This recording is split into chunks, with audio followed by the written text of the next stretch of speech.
Judy Ann Santos Agoncillo, pinarangalan ng Senado matapos mag-Best Actress sa Portugal.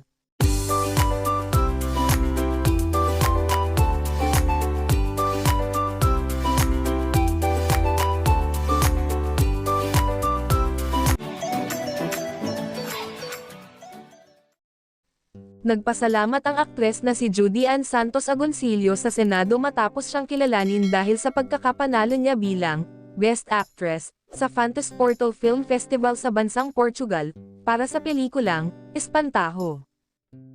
Kinilala at binigyang parangal ng Senado ang soap opera queen na si Judy Ann Santos matapos magwaging Best Actress sa isang international film festival.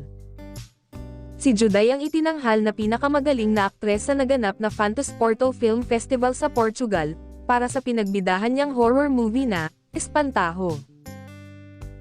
Ayon kay Juday, magsisilbi itong inspirasyon upang mas lalo pa nilang pagbutihin ang kanilang trabaho hindi lamang sa Pilipinas kundi maging sa labas ng bansa. Binati rin ng aktres ng congratulations ang mga bumubuo ng pelikulang Espantajo. Sa bumubuo ng pelikulang Espantajo, congratulations at maraming salamat para sa inyo ito, ani Judy Ann. Ang aktor at politikong si Senador Jinggoy Estrada ang naghain ng Senate Resolution No. 1320 na kumikilala sa talento at husay ni Judy Ann bilang isang Pinay artist na kinilala sa ibang bansa.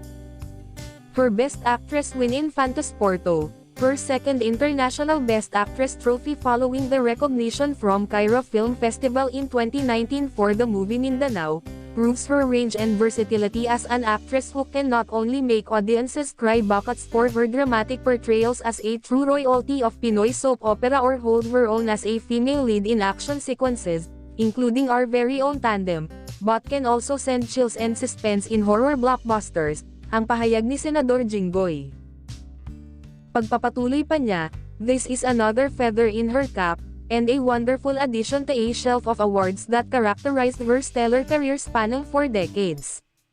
Dagdag pang papuri ng Senador, I am one with the Filipino nation in congratulating Judy Ann in her latest success and for bringing our country pride and honor and for putting the spotlight on the remarkable caliber of Filipino artists and creative workers before the international stage.